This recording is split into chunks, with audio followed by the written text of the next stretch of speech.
Women and child welfare department నిర్వహిస్తున్న అంతర్జాతీయ మహిళా దినోత్సవ సందర్భంగా ఇక్కడికి విచ్చేసిన మా అక్క చెల్లెలందరికీ, అలాగే వేదిక మీద ఉన్న ప్రజాప్రతినిధులకి, అఫీషియల్స్కి, వైఎస్ఆర్సీపీ కుటుంబ సభ్యులకి అందరికీ నా హృదయపూర్వక నమస్కారాలు.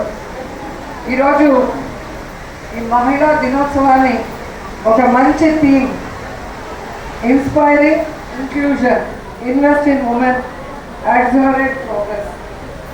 మన పెద్దలు ఎప్పుడో చెప్పారు, ఎక్కడ మహిళలు సంతోషంగా ఉంటారో, ఎక్కడ మహిళల్ని మనం గౌరవించుకుంటామో అక్కడ దేవతలు తిరుగుతారు అని చెప్పి.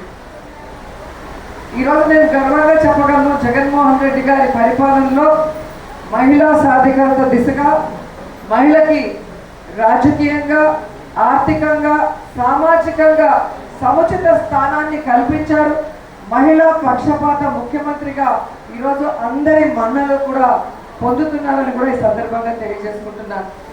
ఈరోజు ప్రతి సంక్షేమ పథకాన్ని కూడా మహిళల పేరు మీద ఇచ్చి ఏ విధంగా మహిళకి ఆ ఇంట్లో గౌరవాన్ని, ఒక అధికారాన్ని, ఒక ఈక్వల్ ప్రయారిటీని ఇస్తున్నారో మీ అందరూ కూడా గమనించాలి.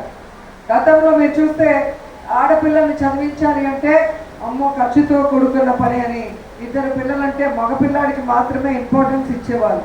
కానీ ఈరోజు గవర్నమెంట్ స్కూల్స్ని నాడు నేడు కింద రెనోవేట్ చేసి అన్ని ఫెసిలిటీస్తో ఈరోజు విదేశంలో చదువుకునే వాళ్ళకి, డబ్బున్న వాళ్ళ పిల్లలకి దీటుగా పేద పిల్లలు కూడా చక్కగా చదువుకోగలుగుతున్నారు, చక్కటి స్థాయిలో మరి సెటిల్ కాగలుగుతున్నారు. అంటే అది ఆనాడు వైఎస్ఆర్ గారు చేసిన స్టార్టింగ్ అండ్ ఈరోజు జగనన్న దాన్ని మరింత ఇంప్రూవ్ చేసుకుంటూ ముందుకు వెళ్ళారు. రాజశేఖర రెడ్డి గారు ఫీజు రియంబర్స్మెంట్ తీసుకొచ్చి పేద పిల్లలు పెద్ద చదువులు చదువుకునే అవకాశాన్ని కల్పిస్తే, జగనన్న పేద పిల్లలు డ్రాప్ అవుట్ అవ్వకుండా, చిన్న వయసులో పనులకు పోకుండా స్కూల్ వచ్చే విధంగా, ముఖ్యంగా మహిళలు, ఆడపిల్లలు చక్కగా చదువుకునే విధంగా అమ్మ ఒడిని తీసుకొచ్చి ఈరోజు ప్రతి ఆడపిల్ల జీవితంలో చదువుల దీపం వెలిగించాడని నేను గర్వంగా చెప్పగలను. ఎందుకంటే ఎప్పుడు ఆడపిల్లకి చదువు లేకపోతే డిపెండెంట్గా ఉంటారు. ఒకటి తండ్రి మీద ఆధారపడి ఉంటాం, లేదా పెళ్ళైతే భర్త మీద, లేదా అన్నదమ్ముల మీద, కొడుకు మీద ఇలా ఆధారపడతాం. కానీ ఈరోజు పిల్లలు చక్కగా చదువుకోవడం వల్ల వారి కాళ్ళ మీద వారు నిలబడగలుగుతున్నారు. వారు ఉద్యోగాలు చేస్తూ సంపాదించుకోవడం వల్ల ఆ ఇంట్లో మగవారికి దీటుగా వాళ్ళు కూడా నిర్ణయాలు తీసుకునే స్థాయికి ఎదుగుతున్నారు. అంటే అది మీ యొక్క చదువు, ధైర్యం, అలాగే మీ యొక్క పనితనం కూడా చెప్పచ్చు. ఎందుకంటే ఆడవాళ్ళలో చాలా టాలెంట్ ఉంటుంది, కానీ ఒకలాంటి అదేంటి పుట్టినప్పటి నుంచి నువ్వు ఆడపిల్ల అంటే మనకేం తెలియదేమో, మనం చేయలేమో, ఎవరి సపోర్ట్ లేకపోతే ఇది మన వల్ల అవుతుందా అనే ఒక అనుమానం, భయమో, బిడియమతోనే చాలామంది అలా ఉండిపోతారు. కానీ ఎప్పుడైతే మీలో ఉన్న టాలెంట్ని మీరు గుర్తించుకొని దాన్ని మీరు ఎప్పుడైతే ముందుకు తీసుకెళ్ళగలరో, లేదా మీ తల్లిదండ్రులు గుర్తించి నువ్వు చేయగలవని మీ వెన్ను తట్టి మిమ్మల్ని ప్రోత్సహిస్తారో, లేదా మీ కాలేజీల్లో పిల్లలకైతే వాళ్ళ టీచర్స్ నువ్వు ఫలానా స్పోర్ట్స్లోనో, లేదా ఫలానా చదువులోనో, ఫలానా కల్చరల్ ఈవెంట్లోనో నువ్వు చాలా బాగా చేస్తున్నావు, ఆ దిశగా నువ్వు ట్రై చేయి అన్నప్పుడు వారికి ఏనుగు బలం వచ్చేస్తుంది. అంటే ఇన్బిల్ట్ మీలో టాలెంట్ ఉంది, దానికి ఎవరో ఒకరి సపోర్ట్ కావాలి. అలా చాలామంది ఉండిపోయారు. కానీ ఈరోజు పరిస్థితి అలా లేదు. ప్రతి మహిళ కూడా ఈరోజు ఎంతో చైతన్యవంతురాలైంది. చదువుకున్నా చదువుకోకపోయినా సమాజాన్ని కూడా చదివేస్తున్నారు. అలాగే చేతిలోనే ఆండ్రాయిడ్ ఫోన్స్ ఉన్నాయి కాబట్టి ప్రపంచం అంతా కూడా చేతిలో చూడగలుగుతున్నారు. ఎక్కడ ఏం జరుగుతుంది, దీనికి కారణం ఏంటి, దీనివల్ల ఎవరికి నష్టం, ఎవరికి లాభం అనేది ప్రతి మనిషి తెలుసుకునే అవకాశం ఉంది. ప్రతి న్యూస్ కూడా మీ చేతిలోకి, మీ మొబైల్లోకి రావటం వల్ల. సో ఈరోజు మగవాళ్ళకి ధీటుగా ఆడవాళ్ళు కూడా బయటకు వచ్చి ఉద్యోగాలు చేస్తున్నారు, అలాగే రాజకీయాలు చేస్తున్నారు, చదువుకుంటున్నారు.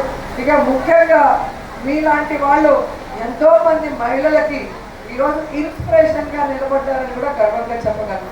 నేను ప్రతి సంవత్సరం మీరు పెట్టిన మీటింగ్లో ఎప్పుడూ చెప్తాను, మనకి జన్మనిచ్చిన తల్లిని ఎలా అమ్మ అంటామో అలాగే అంగన్వాడీ టీచర్ని ఆయాన్ని కూడా మనం అమ్మ అనే పిలుస్తాం. ఎందుకంటే గర్భంలో శిశువుగా ఉన్నప్పటి నుంచి పుట్టిన తర్వాత ఆ తర్వాత 5 సంవత్సరాలు వచ్చేంత వరకు మీరు కూడా తల్లిలాగే, కృష్ణుడికి 2 తల్లులు ఉంటారు కదా, అలాగే ప్రతి బిడ్డకి కూడా 2 తల్లులు. ఒకరు జన్మనిచ్చిన తల్లి అయితే ఇంకొకటి మీరు. అంత పవిత్రమైన ఉద్యోగంలో మీరు ఉన్నారు. అండ్ ప్రతి మహిళ మనుగడ మీతోనే స్టార్ట్ అవుతుంది.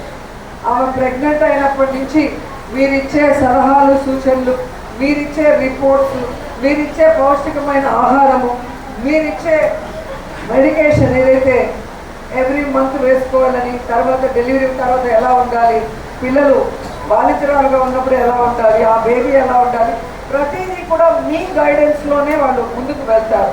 సో మీ దగ్గరే స్టార్ట్ అవుతుంది ప్రతి మహిళ జీవితం అనేది కూడా మీరు గుర్తుపెట్టుకోవాలి. అంత పవిత్రమైన ఉద్యోగం మీరు చేస్తున్నారు. ఆ అదృష్టం మీకు రావటం కూడా భగవంతుడు ఇచ్చాడు అనేది గుర్తుపెట్టుకోవాలి. ఇక ఈ మధ్యకాలంలో మీ యూనియన్ లీడర్ చెప్పినట్టుగా మేడం రాలేదు అని బాధపడ్డారు అంటే అక్కడికి రాకుండా ఉండడానికి నేనెంత బాధపడ్డానో ఒకసారి మీ అందరూ కూడా ఆలోచించారు. నన్ను గమనించిన వాళ్ళు, నన్ను ఫాలో అయ్యే వాళ్ళకి తెలుస్తుంది ఆడవాళ్ళకి నేను ఎంత సపోర్ట్ చేస్తాను, వాళ్ళ కోసం ఎంత దూరమైనా ఫైట్ చేస్తాను, వాళ్ళకి మంచి చేయడానికి ఎంత దూరమైనా కూడా దిగి వస్తాను అనేది. కానీ ఆ సిచ్యువేషన్ ఎలా ఉంది అంటే గవర్నమెంట్ మీద వ్యతిరేకత లాగా, ఎమ్మెల్యే మీద వ్యతిరేకత లాగా